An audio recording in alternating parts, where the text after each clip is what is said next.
नमस्कार, मैं हूं अर्जिता मिश्रा और आप देख रहे हैं सी न्यूज भारत। सी न्यूज पर समय है न्यूज बुलेटिन का। इस न्यूज बुलेटिन में हम जानेंगे कि कहां चेकिंग अभियान के तहत 2 अभियुक्तों की हुई गिरफ्तारी, रंगदारी लेने के बाद खुलेआम गोली मारकर किसकी की गई हत्या और एटा पुलिस को कौन सी बड़ी सफलता लगी हाथ। इन सभी खबरों के बारे में जानेंगे विस्तार से इस न्यूज बुलेटिन में। आजमगढ़ पुलिस अधीक्षक सुधीर कुमार सिंह के निर्देशन में अपराधियों के खिलाफ शहर कोतवाली पुलिस चेकिंग अभियान चला रही थी। तभी मुखबिर की सूचना पर पुलिस ने अभियुक्त को गिरफ्तार कर लिया है, जिसके पास से पुलिस ने तमंचा व कारतूस भी बरामद किया है।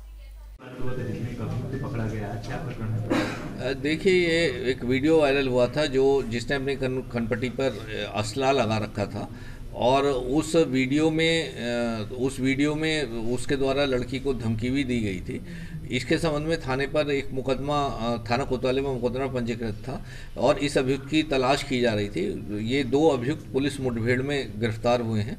एक तो अरबाज है जो कि तमंचा लगाया हुआ वीडियो वायरल में दिख रहा है, दूसरा इसका साथी है सिंटू चौहान जो कि शातिर बदमाश है और इन दोनों के पास से एक पिस्टल और एक तमंचा और भारी मात्रा में कारतूस बरामद हुए हैं। इस संबंध में आवश्यक कार्रवाई की जा रही है। देखिए, असला इसका जो असला था वो इसने अपना असला सिंटू को दे दिया था, जो दूसरा वाला अभियुक्त है उसे दे दिया था और उसके पास भी असला था। तो दोनों के पास से ये असला 2 असला बरामद हुए, पुलिस मुठभेड़ में बंद हुए और बाकी कार्रवाई जो है की जा रही है। आजमगढ़ से सी न्यूज संवाददाता सीबी भास्कर की रिपोर्ट। आजमगढ़ पुलिस अधीक्षक सुधीर कुमार सिंह ने पिछले 6 जनवरी को लखनऊ में पूर्व ब्लॉक प्रमुख अजीत सिंह की हत्या के विषय में आज प्रेस कॉन्फ्रेंस कर बयान जारी किया है।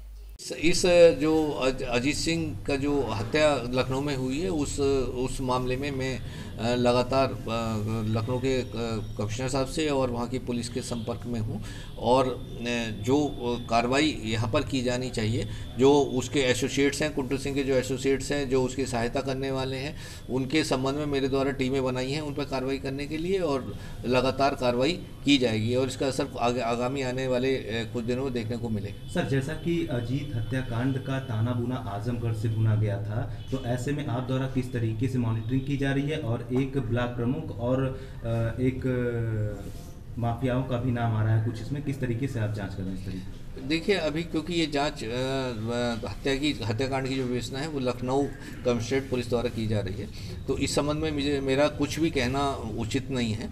लेकिन जो भी चीज़ें हैं वो अभी 1-2 दिन में साफ़ हो जाएंगी और जहाँ तक कुंटू सिंह के एसोसिएट्स का संबंध है या इस घटना के जो लोग हैं उनका संबंध है, तो मेरे द्वारा जो भी कुंटू सिंह के एसोसिएट्स हैं, जैसा कि आपने देखा कि कल उसके घर को भी ध्वस्त किया गया क्योंकि बिना नक्शा पास कराए बना हुआ था। उससे संबंध में जो भी चीज़ें सामने आ रही हैं उस पर मेरे द्वारा अपने स्तर से कार्रवाई की जा रही है कुंटू सिंह की आपराधिक इतिहास को देखते हुए और आगामी कुछ दिनों में और अच्छी कार्रवाई होगी। सर, आपके द्वारा कितनी टीमों का गठन किया गया है, किस तरीके से जांच की जाए, मॉनिटरिंग आता है? देखिए, मेरे द्वारा 2 टीमों का अपने जिले में गठन किया गया है। जो इस तरह के लोग जो इस तरह की गतिविधियों में या एसोसिएट्स हो सकते हैं उन पर छापेमारी की जा रही है और कार्रवाई की जा रही है। सर, जेल प्रशासन काफी सवालों के घेरे में है इस घटना को लेकर के, तो क्या जेल पर भी कोई अंकुश लगाने की आपके द्वारा तैयारी की गई है? देखिए, जेल प्रशासन पे जो आरोप लगाए गए हैं उसकी अलग से जो कुछ भी आरोप अगर लिखित में दिया जाएंगे तो उस पे उसकी जांच होगी। उस संबंध में मैं कुछ नहीं कह सकता। बाकी लगातार जेल का मुआयना होता है, जेल में छापेमारी होती है और कुछ चीज़ें अगर कोई आरोप लगाया गया तो उस संबंध में फिर दोबारा से जाँच की जाएगी। ठीक है। आजमगढ़ से सी न्यूज संवाददाता सीबी भास्कर की रिपोर्ट। आजमगढ़ पुलिस अधीक्षक सुधीर कुमार सिंह के निर्देशन में अपराधियों के खिलाफ थाना दीदारगंज पुलिस टीम चेकिंग अभियान चला रही थी और तभी मुखबिर की सूचना के आधार पर पुलिस ने एक अभियुक्त को गिरफ्तार कर लिया है। आजमगढ़ से सी न्यूज संवाददाता सीबी भास्कर की रिपोर्ट। जिले में इन दिनों आपराधिक घटनाओं की जैसे बाढ़ सी आ गई है। आए दिन यहाँ हत्या, अपहरण जैसी संगीन वारदातें सुर्खियां बनती हैं, लेकिन रंगदारी को लेकर यहाँ पहली बार खूनी संघर्ष का मामला सामने आया है, जहां जिला पंचायत द्वारा बनवाई जा रही सीसी रोड पर गुंडा टैक्स वसूलने वालों ने आज यहां जघन्य हत्याकांड को अंजाम दिया है। खास बात यह है कि कुछ दिन पहले ही खुद सदर विधायक ने ठेकेदार और इन दबंगों के बीच मध्यस्थता की थी और बतौर रंगदारी ठेकेदार से 20,000 रुपए दबंगों को दिलवाए जाने की बात सामने आई है। रंगदारी मिलने के बाद भी आज दबंग रंगदारों ने निर्माण साइट पर जाकर एक व्यक्ति को गोलियों से भून दिया। वहीं इस वारदात में 2 युवक गंभीर रूप से घायल हुए हैं, जिन्हें कानपुर के लिए रेफर कर दिया गया है। वहीं सुरक्षा के मद्देनजर मौके पर पुलिस तैनात कर दी गई है और पूरे क्षेत्र में आक्रोश और दहशत का माहौल है।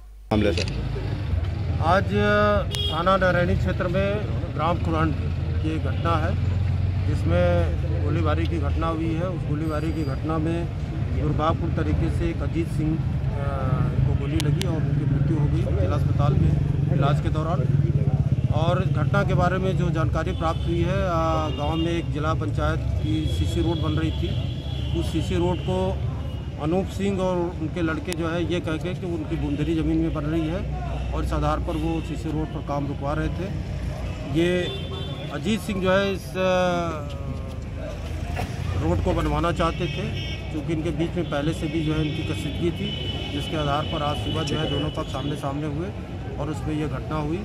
इस घटना में अजीत सिंह की इसमें मृत्यु हुई है और उनकी तरफ से एक विकास सिंह है, विकास सिंह भी गंभीर रूप से घायल हुए हैं। कुल कितने लोग घायल हैं सर? इसमें कुल 2 लोग घायल हुए हैं, एक की डेथ हुई है। इसमें एक विकास सिंह है जो अनूप सिंह के तरफ के हैं, ये भी काफ़ी गंभीर रूप से घायल है। इनको अभी जिला कानपुर रेफर किया। क्या सर इनको भी गोली लगी है? नहीं, गोली नहीं लगी, लाठी डंडे की चोट है। जिनकी मौत हुई है क्या वो गोली से मौत हुई है? अभी ये क्लियर नहीं है कि गोली से, लेकिन यहाँ जैसा लोग बता रहे हैं उसके आधार पर कहा जा रहा है। लेकिन जब तक इसकी पोस्टमार्टम रिपोर्ट नहीं आ जाती है तब तक इसके रूप में स्पष्ट रूप से नहीं कहा जा सकता कि गोली से लगी है कि लाठी डंडों की चोट है। Thank you sir. क्या हुआ है घटना बताइए। घटना हमारा लड़का वहाँ खड़ा था, आरटीसी पट्टी थी, तो वहाँ 8-10 लोग घेर के उसको राइफल से 3 से 15 से मारा गया। क्या क्या क्या बात हुई थी, क्यों मारा है? कोई नहीं, वो कोई से दुश्मनी थी, पाटिल क्यों न रंजित। क्या प्रधानी को लेकर दुश्मनी थी? दुश्मनी तो थी ही। घटना में हम ये एक हुआ कि ये आरटीसी रोड बन रही थी। उसमें जो है आरटीसी रोड बनने में पहले इन लोगों ने एक लेबर एक ठेकेदार को मारा। उसमें जो है FIR हुई। FIR के बाद काम बंद हो गया। काम बंद होने के बाद विधायक ने इसमें जो है पंचायत किया। पंचायत में 20,000 जो है रंगदारी इनको दी गई। किन लोगों को? इन लोगों को अनूप सिंह और 8 लोगों को। अनूप के हाथ में रुपया जी। अनूप सिंह को 20,000 रुपये दिया गया, ठेकेदार ने दिया 20,000 रुपये उसको। इसके बाद जो है काम शुरू हुआ। काम आज जो है काफ़ी काम हो गया है। आज जो है काम शुरू था, उसी में उस समय जो है हमारा भतीजा वहाँ पहुँच गया काम देखने कि काम सही हो रहा है कि नहीं हो रहा है, क्योंकि उसी ने विधायक ने से पास कराया था, जिला पंचायत से उसी ने रोड पास कराया था, तो वो देखने गया कि जो है ये सड़क ठेकेदारों ने बुलाया कि ये सड़क जो है आप देख लीजिए सही गलत क्या है, कैसे बन रही है। तो वहाँ बैठे थे, वो बैठे था। इस तरह में जो है 8-10 लोग बोलोरो से पहुँच गए और पहुँच के उसको घेर लिया। हम भोसड़ी के यहाँ तुम रंगबाजी करते हो, सड़क सारे हमारी ज़मीन में सड़क बन रही, हम जब चाहेंगे तब सड़क बनेगी, नहीं बने तो सड़क नहीं बनेगी। यहाँ कैसे आ गए तुम भोसड़ी के मादर से उधर? ये इस तरह गाली गलौज करके उसने मना किया, गाली गलौज मत करिए। तो इतने में जो है ये तो लाठी डंडा मारने लगे, गोली किसी ने जो है उसके गोली मारी। गोली किसने चलाई मालूम? गोली किसने चलाई? गोली अभी अनूप सिंह ने मारा उसको। क्या राइफल से मारा या अपने भाई की राइफल? क्या फायर गोलियां चली हैं? अच्छा ये बताइए, ये 20,000 रुपये किस लिए दिया गया है? रंगदारी है? रंगदारी के लिए पहले विधायक जी ने दिलवाया। किसी तरह पंचायत किया कि बांदा से सी न्यूज़ संवाददाता कासिद अली सिद्दीकी की रिपोर्ट।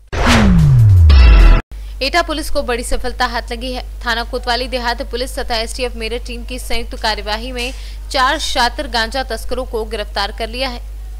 क्षेत्र में बड़े गांजा तस्करों पर कार्रवाई हुई है सर, क्या है पूरी मामला सर?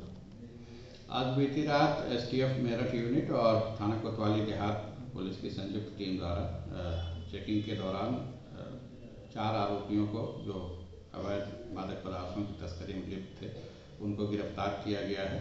उनके कब्जे से 378 किलोग्राम गांजा, 3 वाहन, कैंटर, होंडा सिटी कार और एक मारुति X4 ये 3 गाड़ियां बरामद हुई हैं तमंचा कारतूस भी बरामद हुए हैं और तमाम एंड्रॉयड फ़ोन भी बरामद हुए हैं।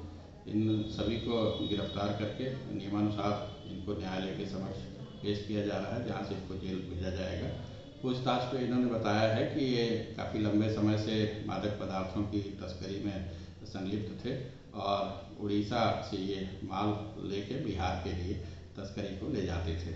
जो आरोपी गिरफ्तार हुए हैं उनमें एक दिल्ली का निवासी है, एक बिहार प्रांत के मोतिहारी जिले का रहने वाला है और एक जनपद एटा के और एक कासगंज जनपद का रहने वाला है। 2 अन्य आरोपी जो फरार हुए हैं उनकी गिरफ्तारी के लिए पुलिस टीमें लगातार छापेमारी कर रही हैं। इनका संगठित गिरोह है, इसलिए इन पे गैंगस्टर एक्ट के अंतर्गत भी कार्रवाई प्रस्तावित की जा रही है। एटा से सीनियर संवाददाता वैभव वाशने की रिपोर्ट।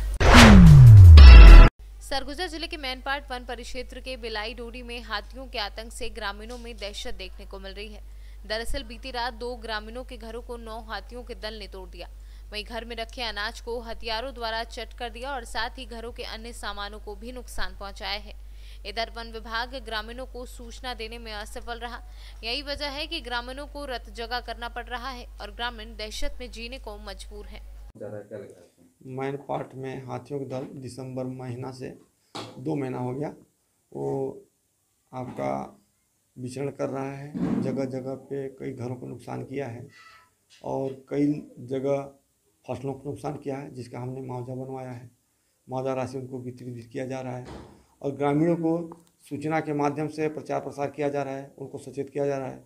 जहाँ ग्रामीणों को उनसे दूर रहने का सुझाव दिया जा रहा है, रात्रि के समय उनसे दूर रहें और हमारे गजराज वाहन से उनको प्रचार प्रसार किया जा रहा है।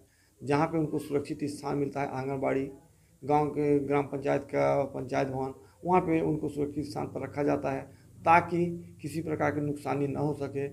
और उनके साथ हम रात भर हमारे कर्मचारी उनके साथ रहकर हाथियों से बचाव के लिए कार्य कर रहे हैं। कितने घरों को तोड़ा है अब तक? अभी तक 10 से 11 घर लोगों को तोड़ा है, जिसका मुआवजा राशि भी बना दिए हैं और कुछ ग्रामीणों को फसल नुकसानी किया, जिसका मुआवजा राशि उनके बैंक खाते के माध्यम से भुगतान भी कर दिया जा चुका है। तो क्या लगता है हाथियों का दल कब तक इधर रहेगा, किस तरह से नुकसान पहुंचाता रहेगा?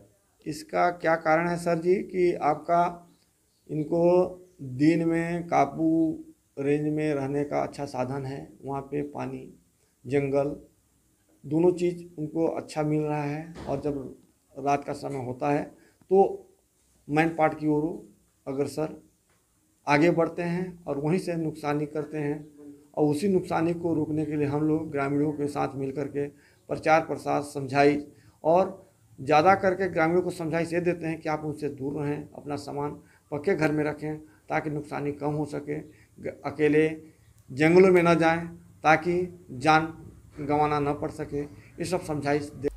सरगुजा से सीनियर संवाददाता आलमीन अहमद की रिपोर्ट। इस न्यूज बुलेटिन में फिलहाल इतना ही। देश प्रदेश की बाकी तमाम बड़ी खबरों के लिए बने रहिए सी न्यूज भारत के साथ। हर खबर आपके साथ, आपके हाथ।